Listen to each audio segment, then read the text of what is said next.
Oh man. You know what time it is. What's going on, yo?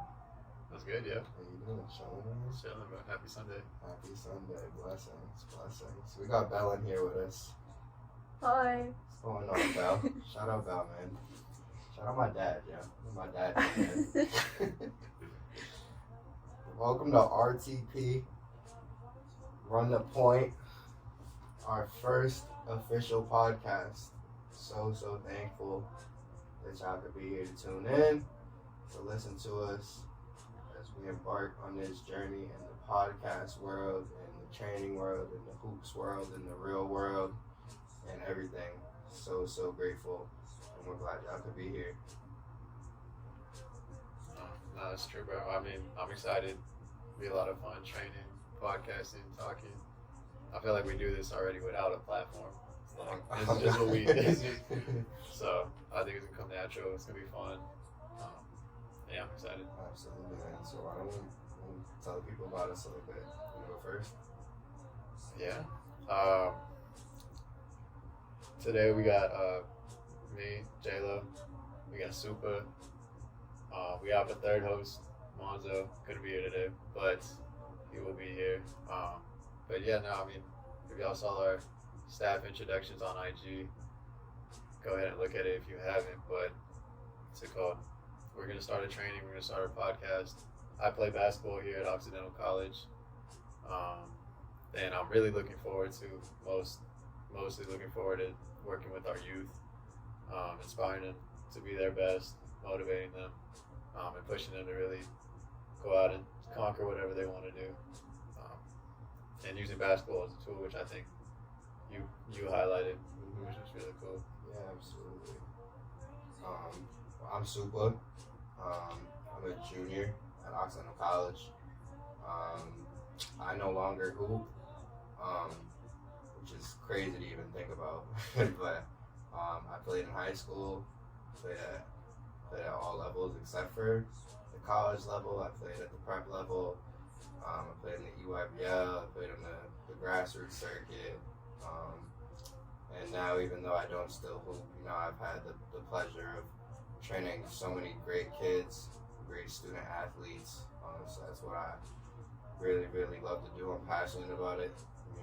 Like you said, as far as the training piece and the hoops go, just waking up every day and try to help everybody, that we work with, come into contact with. Just be better athletes, be better students, be better people. And I'm really looking forward to this. I think it's gonna be fun, man. This is just, this is, like you said, this is just casual conversation, stuff that we usually do. We'll be up at whether it's 9 in the morning or 9 at night.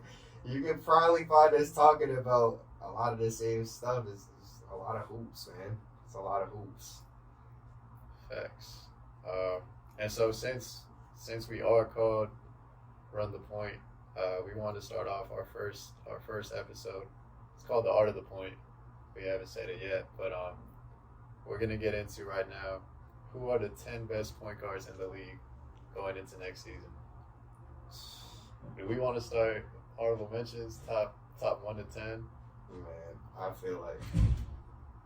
feel like before we even start, I want to say. I just want to say, man, I think that as a person who hooped for a very long time, who's now a spectator in many aspects, I will not watch basketball games if the guard play is awful. It's tough. Yeah. I don't know about you, I don't know about anybody else that's tuned in, but if you can't handle the basketball, if you can't lead your team, if the guard play is awful, I can't watch it. And that's all levels. That's in the NBA, that's at the college level, that's whatever. So just keep in mind, when I rank, I prioritize winning and defense. And that might sound contradictory as I get into my list because there's a lot of talented dudes that just be losing. But you feel me? So, hey, we can start with honorable mentions. I know you got your list in front of you, man. Why don't you share who you have for your first 3 honorable mentions. Yeah, so we did 3 honorable mentions here. Like you said, I also base my list off of who I would want leading my team. Like as the leader, as a point guard should be playing defense, taking care of the ball, like you said. For honorable mentions, I got CJ McCollum. So would you He's put? playing point now. Would you say that this is like your honorable mentions like guys that I thought they were like right on, they were in the conversation. Absolutely, but like you're saying, CJ McCollum is like the last guy that would have been on this list. Like how do you made the list? Yeah. So Had they made the list, they probably would have been 10. Yeah. Okay. CJ, Jamal Murray, yeah, and Tyrese Halliburton. Those are my honorable mentions. My guy, Tyrese Halliburton. I'm a big Tyrese Halliburton. What about you? Who you got? I had Tyrese Halliburton. I love Tyrese Halliburton, man. I think the Kings, that was the worst mistake they could have made as a franchise, was trade away. I would have traded away De'Aaron Fox.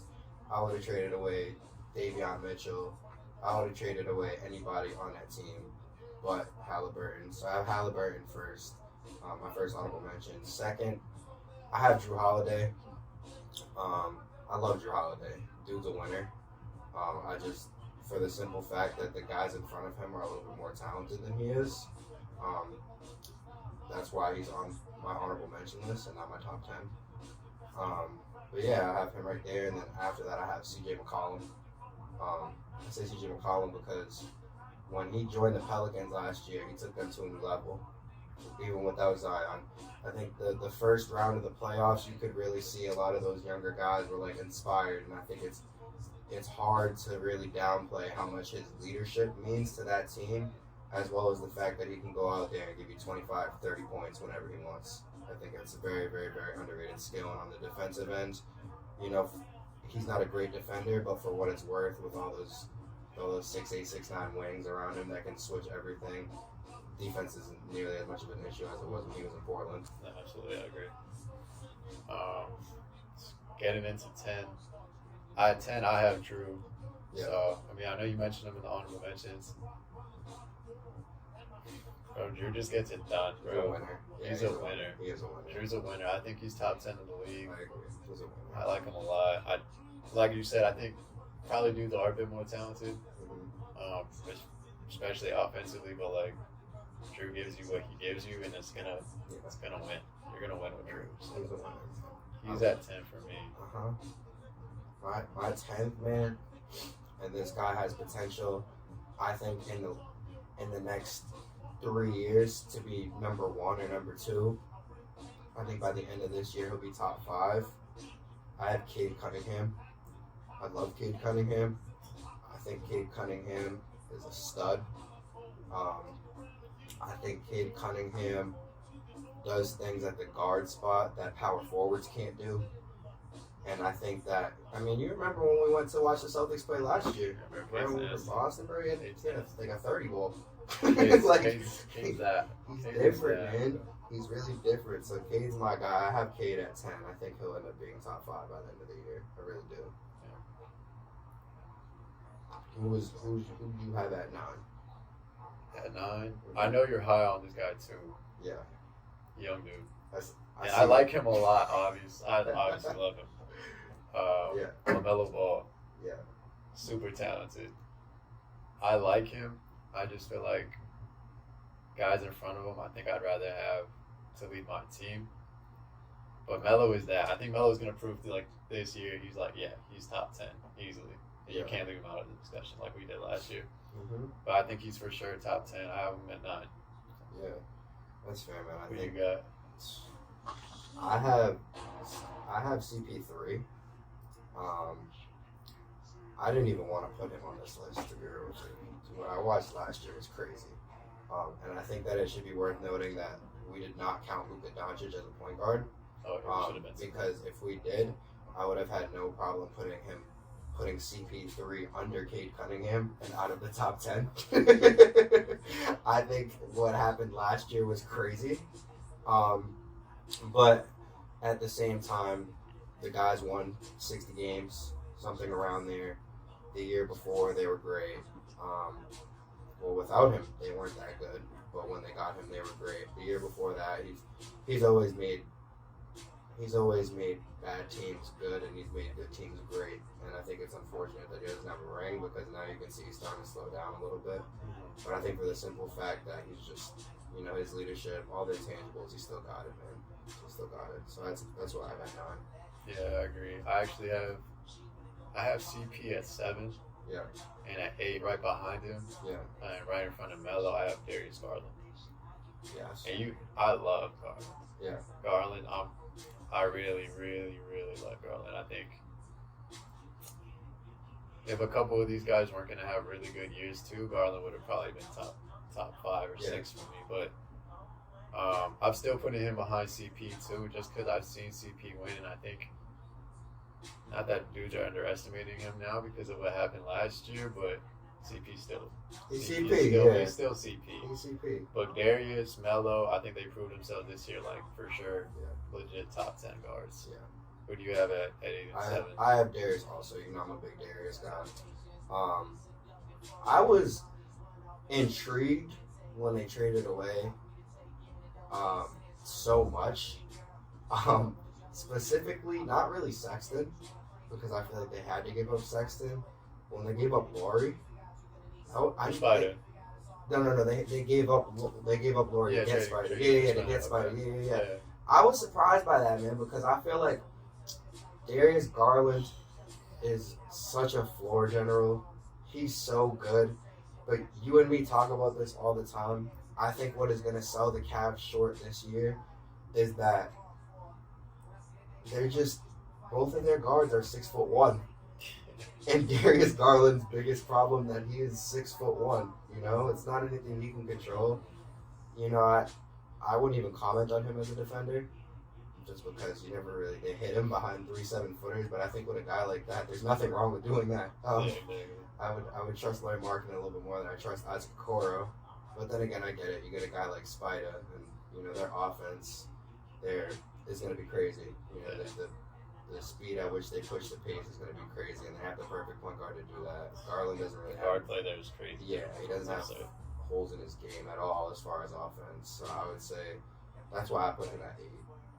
And then at 7, you mentioned you had CP. I have Kyrie.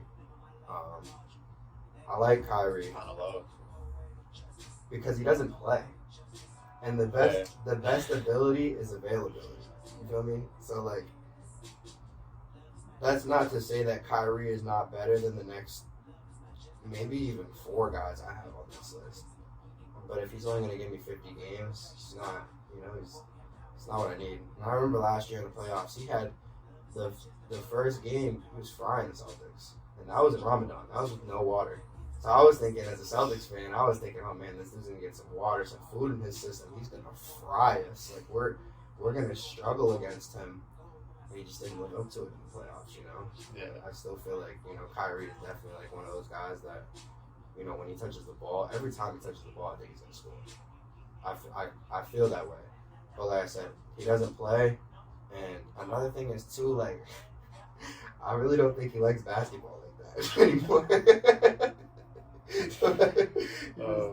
He's not, he plays basketball for fun at this point. That's why I have him at 7.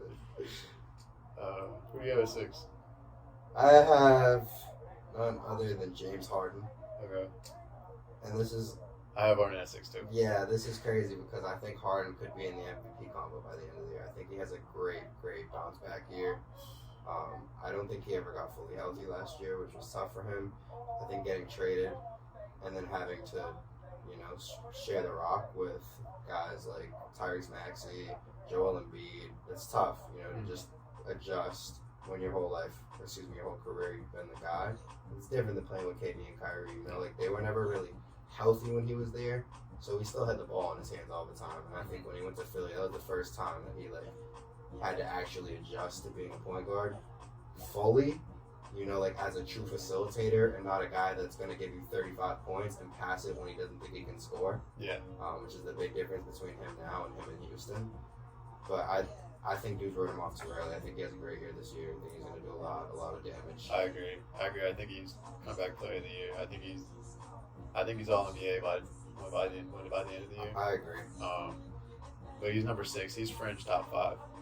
I think who's gonna have just equally as good as a comeback year. Probably not win as much, but I think I like him more to lead my team. Is Dame. Yeah. I have Dame 5. Dame's gonna have a good year. I think. Obviously, he was dealing with injuries like all year last year. Yes. The team was not good. They were awful. Probably one of the worst teams we've seen. They had a G League join team an at the end NBA of the team. year. Yeah, that was crazy. That was I don't know who we watched. We watched the Jazz play the Blazers. That was awful. That was crazy. It was awful. That game was over after the first quarter. Yeah, that was crazy. But I think Dame has that year, showing everybody again. Like, bro, like two or 3 years ago, he was saying he's 1A, 1B with Steph. I thought he was. Yeah, right. Like he had that year, and it's like, oh wow, like Dame's definitely 2, and it's not like you can't even argue. Mm-hmm. He's dropped to 5 just because like we have new dudes, but I think Dame's back. I think Dame's for sure top 5. Who do you have 5? I have LaMelo Ball at number 5. Yes, I said it. I have LaMelo Ball at number 5. I have LaMelo Ball currently ahead of James Harden. I have him ahead of Kyrie Irving, Darius Garland, Chris Paul. You name it, I probably have LaMelo Ball ahead of them right now, with the exception of these 4 guys that I haven't mentioned. Why? LaMelo Ball is talented. That guy is talented. He played the Celtics today, and he was awful.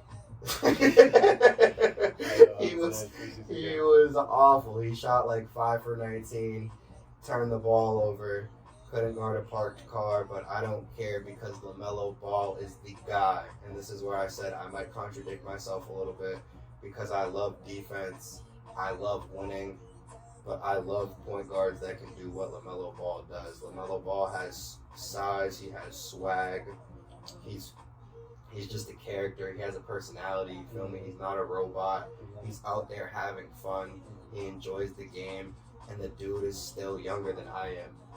I'm only 21 years old, and LaMelo Ball is younger than I am, which is crazy to think about. This kid, last year, he's getting triple doubles. He's going out there. He's taking a team with freaking. I couldn't even tell you who was on their roster last year. I could tell you Miles Bridges and Gordon Hayward, maybe. Terry Rozier. Yeah, Terry Rozier is also tough. They had Oubre. These are guys that have never won anything in the NBA. You get what I'm saying? Yeah. Never won anything, and they made the play-in with LaMelo Ball as their best player. Keep in mind, Gordon Hayward, the only guy with a little bit of experience. He's always injured. You get what I'm saying? That leadership comes from a 20-year-old LaMelo Ball on that team. I don't think they make the playoffs this year. I think they have a down year. But I think that with the right development and the right pieces around them, around LaMelo, I think that team makes the playoffs. I think LaMelo has all-time great potential. I think he averages somewhere between 23, 24 points a game with 8 assists and 6 to 7 rebounds. The kid, he's a stud, man. He's special, bro. He's very special, man. Special. He's very special. I'm a big LaMelo Ball fan. I'm a believer in his abilities, and I think he gets it done this year. I really do. I like him a lot. That being said, at 4, I'll go first. As you just mentioned, this guy like Dame. Dame's tough, man, because you value loyalty, right? But at what point do you just decide that you're not getting enough? You know what I'm saying? You're staying loyal for what? Be better. Yeah, like Deserve better. absolutely. And I think Dame comes out and averages 28, 29 a game this year. I think he kills. I don't think they make the playoffs. And I think they just need to completely revamp the roster. I do. I don't think that trusting Anthony Simons' development and bringing in Jeremy Grant to try to fill in a void that, who knows? It's just too big of a void to compete with some of those teams in the West. Even that are fighting for a play-in spot, let alone the top 6. You know what I'm saying? But yeah. I got Dame at 4, man. I like Dame. Blazers, not so much. Yeah. I feel the exact same way. I like Kyrie at 4. Yeah. And I know we talked about his availability and all, but 50 games of Kyrie giving you like 28 a game. He's nasty. He is. Yeah. He's nasty. Man. He's I think he has that year too. You know, he's able to play more this year. Mm-hmm. So I feel like he probably will, and I think he does good. I think the Nets do good too.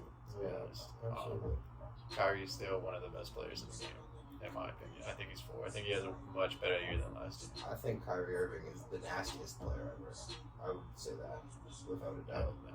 Kyrie does stuff that I'm like, nobody could ever do this. No one has. No one has done it, and no one probably, just some of the stuff he does is incredible. So I don't disagree with anything you're saying. I think that means our top 3 are the same. They are, just a different order. Right? Yeah. Who do you have 3, 2, and 1?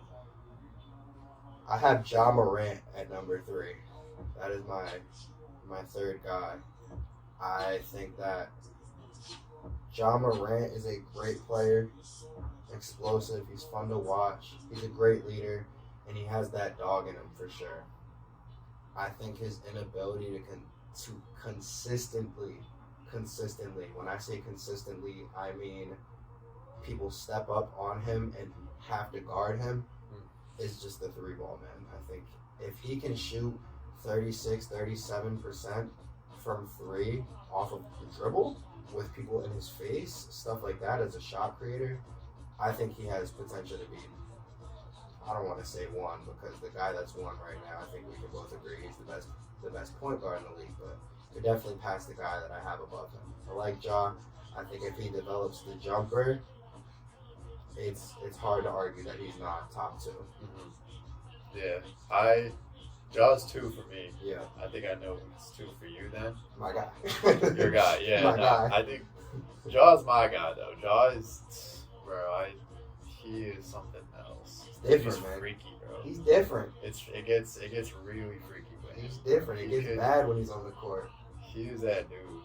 I think he's that dude. I know the Grizzlies win without him, this and that, but like, bro, do they really win? Like, they win, but are they gonna win? Like, without him, no, they're not. And like Ja is that. I think he proved last year. I think he replicates what he did last year. To be honest, I think he puts up those same numbers. The Grizzlies might fall a little bit, but I think he still has that year. At 3 for me, I have Trey. Yeah. I'm not the biggest Trey guy, but for like being just say it, man. This small, bro. For being at that size, bro, and like 30, 10, bro. Like, he is super skilled. He has argument to be like the most skilled player in the league. Yeah. Like he is very good. Absolutely. He's very good. For that very reason, I put Trey at 2. And once again, this contradicts what I said earlier about defense, but Trae Young is one of those players. There's probably like he's probably like the truest example of this. Trae Young is so good at offense that you just gotta live with it, man. You just gotta live with it. He's 5'11", 6 feet on a good day. Can't guard a parked car, but the guy is incredible. He's just, and he has that demeanor to him, like he just knows, And I think that, what he did, not last year, and I get it. People say, he averaged 15 a game against the Miami Heat with however many turnovers. I get it. Like, everyone's struggling with the Miami Heat on defense. And to be fair, man, he had Bogdanovich as his 2 guard, that's a mediocre starting shooting guard, starting off guard in the NBA. He just didn't have much help. But the year before, what he did was special. And I think people are so quick to forget about that, when they didn't have that much talent. And then last year, they made the playoffs with not that much talent. You get what I'm saying? And the guy he's the reason why. He doesn't have a second option on that team. He does now. But, he's never had a true second option. He's going out there, he's averaging 30. He's giving you 10 assists. There's some games where he's going out there giving you 15 assists with 40 points. Like, guys aren't doing that. And that's why I trade. He's a whole offense on, like, himself. Yes, exactly. And that's why I had Trey at 2. I just like Trey, man. I think Trey gets it done. Number 1. Yeah, man. I think that's probably one of the easiest decisions right now across every position. That was easy. We would have had a tougher time ranking him on the all-time list than we would have had been on the Definitely. current Definitely. list. He's definitely the greatest right now. Yeah. Greatest we've seen Yeah. At least in our lifetime. in our lifetime. Yeah. He's Absolutely. give the man his flowers, bro. Yeah. That the championship run was crazy. I agree. And as a Celtics fan, it hurt, but he just got it, man. He just got it, and he's just the guy. Yeah. He's just the guy, and he's a good guy, you know. He goes about it the right way. He's humble. He gets it done. Not a lot of bad things to say Yeah, you about can't him. really You know? pick at him, man. Like, yeah, he has the best jump shot we've ever seen. He has 4 rings. He'll probably get another one before he's done. Like, you know, it's hard to argue with that type of greatness. Yeah, Steph is for sure number 1 in our point guard rankings. Mm-hmm. I think, for what it's worth, we say Luke is a point. He's the only one that has an argument, I think. I agree. All these other point guards we've listed, they're great. And Steph is 1, and then everyone else. Yeah, absolutely. He's on his own tier. Yeah. He's definitely on his own tier. That being said, I do feel like, which is equally as important to any position in the league, the backup point guard. And we oftentimes overlook this because, well, no one wants to sit there and chat about Sean Livingston, chat about JJ Barea, chat about, you know, these guys that only play 20, 25 minutes a game. But I think it's safe to say if you got a backup point guard that gets it done, you're in a good position to win. That's how you win. Yeah, man. You need good players. Just as important. Exactly. Just as important. So who do you think If I was is to the best give backup point guard in the league? the best, I have a list of 5 in front of me. Would you like me to start like we just did? Go ahead. Say All right. 5, I'll say my 5. Alright, so at 5 I have Bones Highland. I am a huge Bones Highland fan. The kid is a dog. I don't know if you heard about his story from high school, but he almost died in high school. His house caught on fire and he broke one of his legs, and I did see. yeah, man, he just crazy story, and he came back better than he was before. And he's not only is he an inspiration, but the dude he's so good at basketball. He's so good at basketball. So that's why I have at 5. I also have Bones. Yeah, Well, I think Bones has that year. yeah. The Nuggets made way for him to play that backup position. Mm-hmm. It's important. It's so important to be that guy off the bench where, like, dudes trust you to come in, do your job. I have him at 5. At 4, and everybody else in front of him, I just like more to lead that second unit.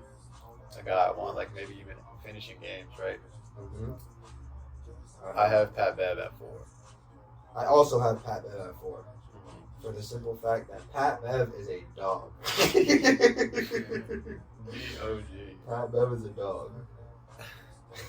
That's all I gotta be saying, yo. Pat Bev. Pat Bev is a dog. He's a winner, bro. He is a winner, He is man. He is a winner. He doesn't miss the playoffs very often. No, I don't think he's always- ever. Has he ever always missed the in playoffs? this. I don't know. He took the Timberwolves to the playoffs. Bro, like, yeah, like, come on now. like, he gets it done. Oh my god. You know, I think the Lakers make the playoffs this year not because of just him. Obviously, they bounced back, but having that presence, you know, in the locker room is going to be a big difference maker. So I agree. Who did you have at 3? At 3, I have Campaign. Mm-hmm. He's been the Suns' guy for the past couple of years. It's tough. He was there when they made the run. He Yeah. was there last year. He's tough. Like, he's tough. He gets buckets. He's leading the back. He's passing. He's doing all of it. Yeah. Except maybe defense. But I think he's probably he's a pro. He's a pro. The He's definition of a smart, pro. right? Yeah. Yes. When we say he's a pro, he's one of them guys where, like, yeah, he could get, bro, on a good night, he might get like 21 and 7, like hooping, but like he's that guy off the bench. I like Campaign a lot. I picked up Campaign last year on my fantasy team when Chris Paul went down, and he was averaging like 15 and 8 as a starter. Yeah. He just gets it done. Like you said, he definitely is a pro. He's so smooth. He's left-handed, so obviously we're biased, both being lefties. You know, his game he has a pretty game, but he's, you know, it's smooth. He's a very good floor general. He doesn't turn the ball over. He makes shots. He's swaggy. Like, I like Campaign. I didn't put him on my list though. And Who do you have at 3? at 3, I have Tyus Jones. I think the only reason that Tyus Jones is not number 1 for me is because the other 2 guys on 90% of the team in the NBA are starting or playing 30 minutes a game. You know, so. I think Tyus is only a backup just because he's in Memphis. Like he's good, man. He's good. He is so good. I mean, he's better than his brother Trey, and Trey's about to play 30-something minutes a game for the Spurs this year. You know, he's about to be like their second, their third option. Yeah. And I think, you know, we talked about the Grizzlies. Like, the Grizzlies didn't just win without Ja Morant. The Grizzlies were something like, it was either 18-2 or they were like 20-2 without Ja Morant. And I just think that that's not any downplaying what Ja does for them, because in the playoffs, you need a guy. You need the guy. You get what I'm saying? And that's ultimately why they lost to Golden State. But I also think that it's hard to downplay how good Tyus Jones is when the Warriors were playing the Grizzlies. You know, they lost 3 games with Ja. They only lost 1 with Tyus Jones. They were 1-1 with Tyus Jones at the one. You know what I'm saying? And it's like I said, it's not any downplaying what Ja does. It's saying how good of a point guard Tyus Jones is. Yeah, no, Tyus is going to get a starting job very soon. Mm-hmm. But he's very, very good. He's very good. Very good. I have him at 2. Yeah. He's my second. I think he's the second best backup. Mm-hmm. Who do you have at 2? Who are the 2 guys in front of him? My guy, Reggie Jackson. And only because, like I said, Reggie Jackson probably going to play behind John Wall this year. I think that's what the Clippers want to do. They had him coming off the bench before, the year that Kawhi tore his knee, and so he kind of elevated himself and played into the starting role. But Reggie Jackson's a dog, man. He's a killer, man. He's so tough. He goes out there. He's a guy who can give you 20 points off the bench. He's a good floor general. He's swaggy. He's definitely number 2 for me. I think that if the Clippers get that 8 spot last year, you know, which is unfortunate because they had so many injuries. PG got COVID right before that last play-in game. I think if PG plays in that play-in game, the playoffs could have looked different last year, at least on the Western Conference side. You know, I don't know if they beat the Suns. I don't know if they're better equipped to beat the Suns than the Pelicans were. But when Reggie Jackson was just out there with Paul George and all those wings that they had, they were still scary. And I think that, you know, we went to a game last year where we saw him ball out. And I think that this year you add another guard in there, you get Kawhi back, and you bring all the guys back that they had. And I think that a guy like Reggie Jackson is what you need to make that deep run in the playoffs. You know? I agree. He's definitely a pro. Yeah. So we talk about pro a lot. But he's that guy. Even when he had like those years starting in Detroit, you could see it. Like he could lead a team. He's a hooper. He's a hooper. He's not on my list just because we have the same 4 guys out of 5. But I like Campaign a little more. To be honest, I think Camp's a little smoother. I've seen him win. I've seen Reggie win too, but they're both tough. They're both very, very good. I don't know if I like Reggie as much as you over these guys. I like Reggie Jackson, man. I think one thing about the 4 previous guys we just mentioned or however many guys we just mentioned, is those guys are backup point guards. Reggie Jackson is not a backup point guard. Reggie Jackson comes off the bench, if that makes sense. You get what I'm saying? Reggie Jackson could start. He should be starting for a team right now. It just so happens that he plays on, you know, arguably the deepest team in the league with, you know, talent at so many positions. I think we have the same number 1. Yeah. And this guy is 2. Yeah. I don't think he should be a backup. No, he might not even be a backup. Yeah, he might start this year. If, depending on what the coach wants to do. But Malcolm Brogdon really is the best. He's the best backup point guard in the league, easily. I agree. And we looked at the preseason game today. Like he's just better than a lot, like every other bench player. Yes. He's definitely a starter level. Yeah. And I mean, if he wasn't in Boston, he'd be starting everywhere else. Yeah, pretty much everywhere else. His biggest issue is his health. If he stays healthy this year, I can see him making a case for 6th man of the year if he comes off the bench the whole year. Mm-hmm. And yeah, man, he's incredible. to be able to say that you have a guy like that coming off the bench is a real luxury, especially in today's NBA. He's better than some dudes, some teams starting point guards. Absolutely. Absolutely. He would be a top 3 player on, those teams that aren't making the playoffs. You take a look at teams like the Pacers, like the team we just got traded from. Who else do we have on the Rockets, on the Thunder, on young teams like that? He's a top 3 player on those teams, So, yeah, man, he's talented. Gets it done. As a Celtics guy, I'm excited to have him this year. I think we'll make some noise with him. Definitely. So you have down here hot takes for the upcoming 2022-23 season. Hot takes. Hot takes, yes. Why don't you read the audience the first one you have, because this somehow feels personal. My first hot take Uh-huh. for this upcoming season. Yes. I'm a big Luka Doncic fan. Yeah. Big Luka Doncic fan. Uh-huh. I think the Mavs win more games than the Celtics do this year. Yeah. And they finished third in the West. So why the Celtics? Let me ask you that. Was that to because get me tight? because you have been talking about the Celtics all episode, like I knew you was. I told you that I'm a Celtics guy. And You need to know. because it was just another team that I could kind of compare it to. Yeah. Last year they won a lot of games. Yeah. And I think dudes are expecting the Celtics to win a lot of games too again this year. As they should. They're good. Mm-hmm. They're a good team. I think the Mavs are better. And I think they're going to win more games than them and finish third in a tougher conference. Here we go. You said in a tougher conference? Yes. The West is not tougher than the East. The West is not tougher. The West is tougher. We'll talk about this another time. That could be another. The West is not tougher than the East this year. Oh man. I will say, and I'll follow this up at the end of the episode. I like Dallas a lot. I really do. I don't objectively. I could have been a San Antonio Spurs fan, and objectively, I would confidently say that I think that the Celtics have a better roster than the Dallas Mavericks do. I think they're more constructed to win, simply because not only do they have more star power, but they have more experience, and I think that matters. I think both teams are great on defense.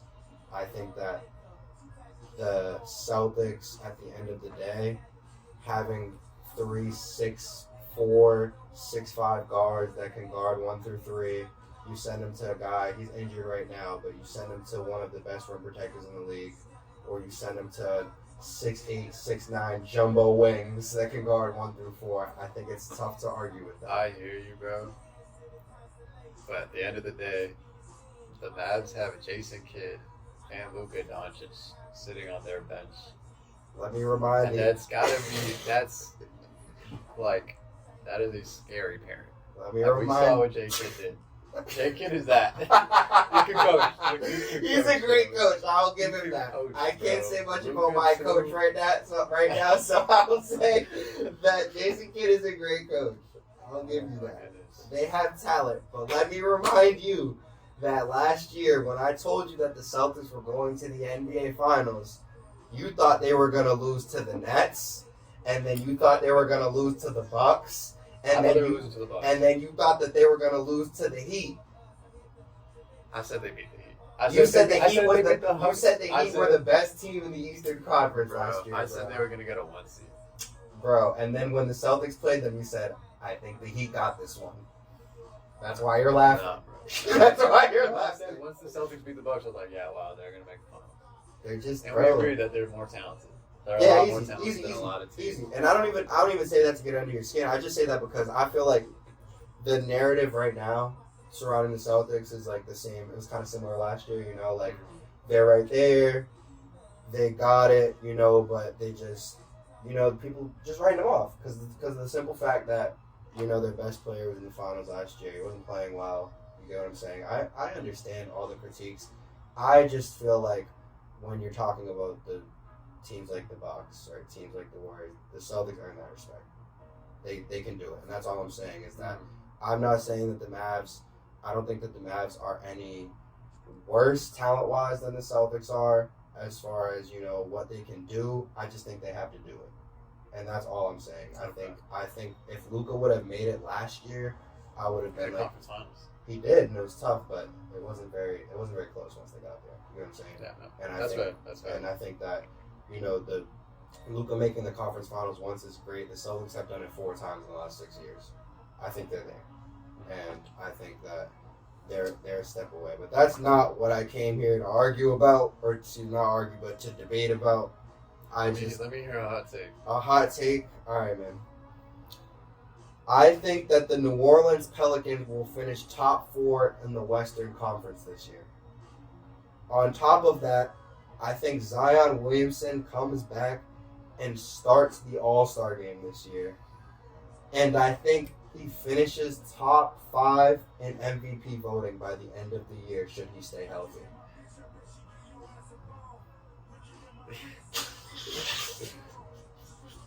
That's beyond hot. I describe that. Scorching. Scorching. I mean, scorching. I'm gonna name 4 teams in the West. The Nuggets. Yeah, Denver, the Clippers, the Warriors, Mavericks, the Mavericks. and then who? The Warriors. I think those are the top 4 easily. They might Do you be. think they take one of their spots? Absolutely. For the same reason that the Grizzlies did last year. They got young guys that just go out there, they want to play, they're hungry. They have way more talent than the Grizzlies had last year. That's fair. I think the Pelicans make the playoffs. Yeah, no, Top 4 is absurd. I don't know if they go to the Western Conference Finals. I don't know if they go to the second round. But as far as regular season standings, I think that they'll finish top 4. That's about as hot as I'm willing to go. As far as their team success. I'm excited to see Zion play basketball again, though. I'm very grateful for that as well. He is once in a generation type of stuff. So, I mean, excited that he's healthy, hopefully. And the sky's the limit for him. So it'd be kind of, I could see him having a monster year, All-Star game, maybe starting because fans love him. But Zion, man. yeah, Mount Zion he's gonna be gonna have a great year. He's tough. What was your next hot take? My hot take, and I see like 50-50 on this, and I'm not sure why. Like, actually, probably more like 70-30. 70% of people, I think, really like Atlanta and what they did with DeJounte Murray. Mm-hmm. And I love DeJounte. DeJounte is tough. And we talked about Trey, but I don't think it works. That pairing, it might, but the rest of the team, I'm still not impressed. Yeah. And I still don't think they get over the hump. I think if they make the playoffs, they lose in the first round. Yeah. I don't think they're going to win, and I think they're going to try to do something at the deadline. If it's moving Collins, it's moving Collins. If it's, I don't know, getting rid of Capella, but I'm not high on Atlanta, and I don't think they're going to have a year that I see people talking about. Mm-hmm. I don't think that. I don't disagree with that at all, bro. I think the Hawks right now are stuck. Their roster is stuck somewhere between what they wanted to do 3 years ago and what they want to do 3 years from now.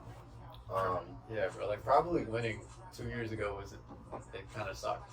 False now hope. Looking back, right? Yeah, false hope. That's exactly what it was. False hope. You think, you see John Collins go out there dunking on Joel Embiid, and you're like, oh my god, and you see Clint Capella go out there and snag Giannis, and it's like, wow, we really got something. But then you think about it in theory, man, like John Collins he's a 6'8" wing. They want him to play like he's a 4 or 5, and John Collins is a wing, man. Clint Capella, dude's hurt a lot, and then he can't shoot. He doesn't have very many moves. He's not a great rim protector. They lost Herter.